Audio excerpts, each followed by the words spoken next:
warahmatullahi wabarakatuh. Jumpa lagi bersama guru agama PAI kelas 8 SMP Negeri 2 Sewon, yaitu Bapak Muhammad Fahri. Bagaimana kabar kalian? Selamat pagi. Semoga sehat selalu, tidak ada yang sakit.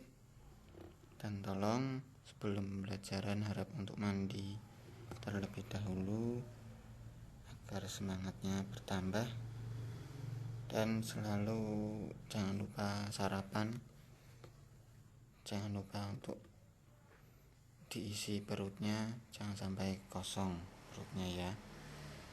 Pada hari ini kita akan membahas tentang bab yang kedua, yaitu jurdil atau jujur dan adil. Kemarin bab 2 tentang minuman keras, judi dan pertengkaran. Apakah tugasnya sudah selesai? Saya harapkan sebelum PTS sudah selesai, karena besok PTS akan ada pengumpulan buku catatan semua mapel termasuk mapel agama. Dan silahkan untuk disimak, jangan sampai ada yang tiduran, apalagi sampai ditinggal masak ya, ataupun ditinggal yang lainnya ya. Silahkan disimak secara bersama-sama dan buka buku catatannya untuk diringkas materi pada bab yang ketiga ya. Materi yang akan kita bahas ada 2, jujur dan adil.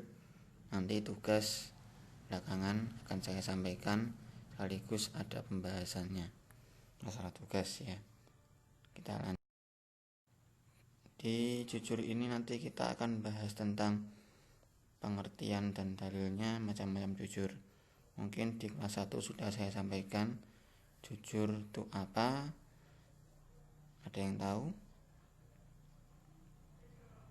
Jujur, silahkan nanti untuk komen di WA apabila kalian tahu tentang jujur itu apa ya.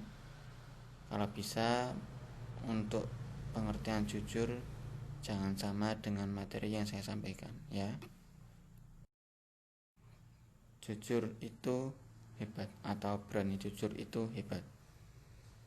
Untuk pengertian jujur itu secara bahasa mengakui, berkata, ataupun memberikan sesuatu informasi yang sesuai dengan nyata dan senyata-nyatanya yang terjadi pada saat itu. Jadi jujur itu bukan hoax ya. Hoax itu adalah berbohong. Siapa yang berbohong maka dia akan berdosa. Siapapun yang berdosa nanti hukumannya bisa neraka, dan mungkin nanti selamanya di neraka. Terus secara istilah, jujur itu adalah ketika berhadapan dengan sesuatu ataupun fenomena tertentu dan menceritakan kejadian tersebut tanpa adanya perubahan.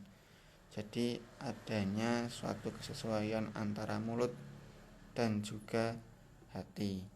Misal kok dia menyembunyikan sesuatu hal, coba dilihat wajahnya ya, wajah temanmu. Apabila dia pas ketika ketemu dengan kamu ya, ketemu dengan dirimu, terus dia ada rasa gelisah, tetapi kok gelisahnya ditutupi, berarti ada masalah. Dan dia tidak jujur, maka dia berhak untuk tidak mengatakannya, dan tolong jangan untuk dipaksa ya. Mereka yang menutupi masalahnya. Tapi alangkah baiknya kalau punya masalah, tolong untuk di-share ke teman dekat kalian. Dalil tentang jujur ini ada di surat Al-Baqarah ayat 42 yang berbunyi, wala talbisul haqqa bil batili wa taktumul haqqa wa antum ta'lamun. Dan janganlah kamu mencampur adukkan kebenaran dengan kebatilan, dan janganlah engkau menyembunyikan kebenaran sedangkan kamu mengetahuinya. Orang yang korupsi itu termasuk orang yang jujur atau tidak?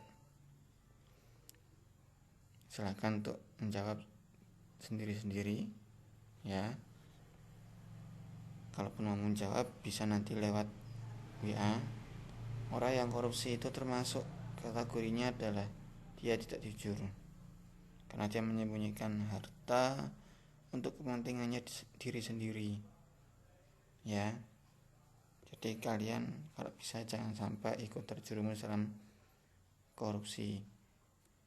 Nah, misalkan ya di sekolah kalian ke kantin makan tempe mendoan loro, bayare mau siji, itu termasuk salah satu yang jujur atau ngapusi ya. Tolong kebiasaan seperti itu untuk dihilangkan.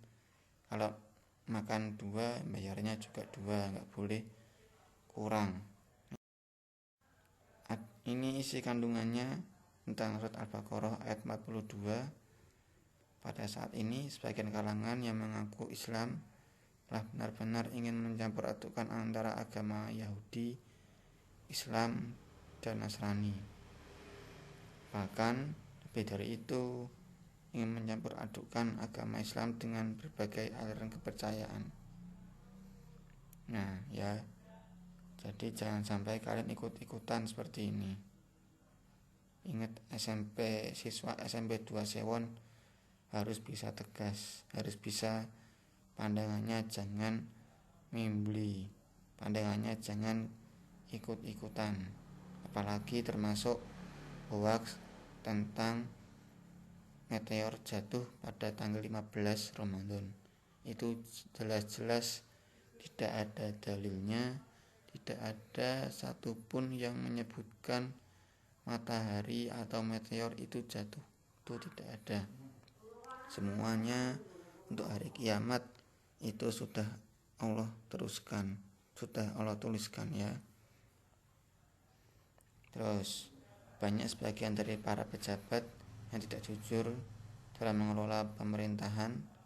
Banyak yang ditangkap KPK dan berdalih bahwa mereka itu dijebak dan tidak melakukan hal tersebut. Itu yang parah ya. Kalau jujur ya harus untuk mengatakan sejujur-jujurnya, jangan sampai disembunyikan ya. Jangan seperti para politik yang ada di Jakarta. Macam-macam jujur itu ada 5: sidik kolbi, sidik hal, sidik al-wa, sidik al-amal, sidik hadis. Sidik kolbi yaitu sifat jujur yang penerapannya ada pada niat seorang manusia. Silakan untuk berikan contoh di sidik al-kolbi ya. Silakan bisa lewat WA, bisa nanti tulis di buku catatan contohnya seperti apa. Sidik al-hadis yang merupakan sifat jujur yang penerapannya ada pada perkataan yang diucapkan atau perkataan yang wajib untuk diucapkan ya, seperti itu. Sidik al-amal yaitu sifat jujur yang penerapannya ada pada aktivitas perbuatan manusia. Silakan berikan contoh di sidik al-amal ini, termasuk yang tadi sidik al-hadis sama sidik al-wa'd, yaitu sifat jujur yang penerapannya ada pada janji yang diucapkan oleh manusia. Janji, tolong apabila ada janji termasuk puasa nadar harus kalian penuhi. Jangan sampai tidak dipenuhi, karena itu nanti bisa jadi kalian sama halnya seperti utang poso ya. Ini silakan untuk berikan contoh seperti apa sidik al-wa'd. Hal yaitu sifat jujur yang penerapannya ada pada kenyataan yang terjadi pada hidup manusia. Silakan kalian berikan contoh ya, karena pembelajarannya itu siswa yang aktif, jadi kalian juga harus aktif memberikan contoh. Nah, setelah tadi kita bahas tentang jujur, mari kita bahas tentang adil itu apa. Di adil ini nanti akan kita bahas tentang pengertian dalilnya seperti apa, pengertian dan dalilnya, macam-macam adil itu seperti apa. adil secara bahasa yaitu proporsional, tidak berat sebelah, tidak ngaboti yang lain. Kalau secara istilahnya yaitu meletakkan sesuatu pada tempatnya. Misal peci jangan sampai untuk buat mainan pertama. Yang kedua, peci jangan sampai itu dijadikan bal-balan, ya. Hati-hati, jangan sampai seperti itu. Terus memberikan hak yang sama. Jadi yang namanya adil itu dia memberikan hak yang sama. Sama bukan berarti kabeh kudu duwe, kabeh kudu padha. Tidak seperti itu. Kalau anak laki-laki atau anak yang sedang SD itu alangkah baiknya kalau jajan itu 2.000, 3.000, ya. Jangan sampai lebih dari itu. Kasihan nanti orang tuamu sudah mencari uang, kamu tinggal foya-foya saja, ya. Ini ayatnya, kalau tidak bisa baca akan saya bacakan. Ya ayyuhalladzina amanu kunu qawwamina lillahi syuhada'a bil qist saya ulangi. Ya ayyuhalladzina amanu kunu qawwamina lillahi syuhada'a bil qist wala yajrimannakum syana'anu qaumin ala alla ta'dilu ya'dilu wa aqrabu littaqwa wattaqullah innallaha khabirum bima ta'malun. Hai orang beriman, hendaklah kamu jadikan orang-orang yang selalu mengatakan kebenaran Allah dan menjadi saksi yang adil. Ini yang susah, ya. Saksinya harus adil, tak boleh berat sebelah, ya.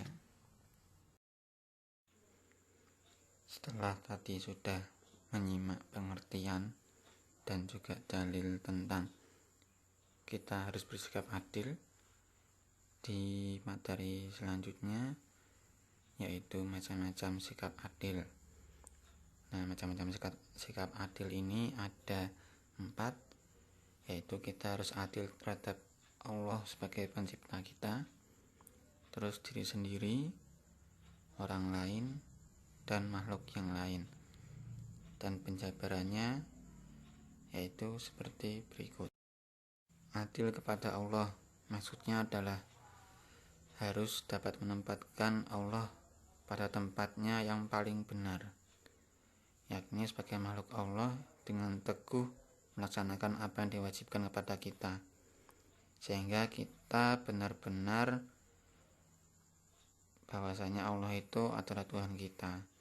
Jadi maksudnya adil kepada Allah ini seperti contohnya adalah kita selalu taat kepada Allah, tidak bermaksiat, dan kita juga harus adil bahwasanya Allah itu menciptakan kita, dan kita juga harus memberikan apa yang diminta oleh Allah. Apa? Ya beribadah, sholat, ngaji. Itu salah satu keinginan Allah. Kita diberikan kenikmatan oleh Allah, ya. Terus yang harus dilaksanakan yaitu beribadah. Misalkan seperti kamu diberikan uang. Nah, uangnya itu, rezeki itu kamu gunakan untuk apa? Apakah untuk bermaksiat ataukah untuk sedekah lagi? Seperti itu. Adil kepada diri sendiri, yaitu menempatkan diri pribadi pada tempat yang baik dan benar. Untuk itu kita harus teguh kukuh menempatkan diri kita agar tetap terjaga dan pelihara dalam kebaikan dan keselamatan. Jadi di sini contohnya adalah kita harus adil terhadap diri sendiri. Misal kalian diminta untuk bekerja sama ibu bapak, ya. Sedangkan kalian itu posisinya adalah dalam posisi yang sangat lemah atau habis mengerjakan sesuatu yang berat. maka kita harus memberikan sebuah sinyal kepada tubuh kita bahwasanya kita harus istirahat terlebih dahulu. Untuk Bapak Ibu gimana? Nanti kalian bilang bahwasanya sebentar ya Bu, tak istirahat dulu. Nanti pada saatnya orang tua juga akan menyadarinya. Seperti itu. Terus juga kita harus adil bahwasanya kesehatan adalah paling mahal, dan kalian juga harus menjaga diri agar kalian juga adil terhadap diri sendiri. Adil kepada orang lain maksudnya adalah menempatkan orang lain pada tempat yang sesuai, layak dan benar. Kita harus memberi hak kepada orang lain dengan jujur dan benar, tidak mengurangi sedikit pun hak yang harus diterima. Tidak boleh menyakiti dan merugikan orang lain, baik berupa material maupun non-material. Contohnya tadi ya, bahwasanya si A itu seorang anak yang sudah SMA, sedangkan si B ini adalah seorang anak kakaknya dari si A, sedang di jenjang SD kelas 5. Nah, si anak A ini itu diberikan uang jajan sama orang tuanya itu 50.000, sedangkan si B, si adiknya ini adalah dikasih uang sebesar 10.000. Si B ini tidak boleh protes terhadap si A karena kebutuhan dari si A ini sangat banyak daripada yang si B. Ya, itu juga termasuk dalam bagian adil. Misalkan kalian kakak adik, ya, jangan selalu iri terhadap kakaknya, karena kakak itu pasti mempunyai kebutuhan yang sangat lebih. Dan misalkan kakakmu sudah bekerja, itu pastinya tidak akan melupakan kalian yang masih sekolah. Seperti itu. Adil kepada makhluk lain maksudnya adalah menempatkan pada tempat yang sesuai. Ini sudah ada contohnya ya. Misalnya adil pada binatang, harus menempatkannya pada tempat yang layak menurut kebiasaan binatang tersebut. Jadi kalau kebiasaannya misalnya ya burung perkutut, kamu kasih minuman yang terbuat dari bambu, nggak boleh, nggak bisa ya. Jadi harus dikasihkan makanan atau minuman yang itu sesuai dengan bidangnya ya. Seperti itu juga termasuk adil terhadap makhluk yang lain. Kalau makhluk yang lain yang tidak kasat mata gimana Pak? Ya nanti bisa dikira-kira sendiri ya. Cara bersikap adil yang pertama yaitu sadar pentingnya adil. Terus pahami nilai positif, jangan selalu negatif. Praktek untuk diri sendiri dan praktek untuk orang lain. Seperti itu caranya ya. Dan ingat, adil itu susah, tapi kalau dilakukan itu nanti akan enak. Termasuk jujur tadi ya. Jujur kalau menurut orang-orang mengatakan jujur itu ajur, tapi sebenarnya jujur itu adalah mujur. Kenapa Pak? Silahkan kalian cari sendiri di situ ya. Di internet boleh, dimanapun juga boleh. Terus untuk tugasnya yaitu carilah kisah tentang jujur dan adil di buku paket, di buku catatan ya. Dan mencarinya selain di buku paket agama, boleh di Google, boleh di surat kabar, terus kamu tulis di buku catatan. Dan untuk yang genap itu jujur, yang ganjil itu adil. Kalian cari sesuai nomor absen kalian, tidak boleh dua-duanya. Kalau dua-duanya namanya itu juga tidak adil ya. Kasihan tanganmu, kasihan tubuhmu, jadi salah satu saja ya. Yang genap itu yang jujur, yang adil itu yang ganjil. Seperti itu. Ada pertanyaan? Kalau ada pertanyaan silahkan nanti untuk WA ke nomor saya atau ke pesan Facebook atau di Instagram saya yang sudah saya sampaikan di pertemuan pertama. Seperti itu. Sekian dari saya, kurang lebihnya mohon maaf. Wassalamualaikum warahmatullahi wabarakatuh.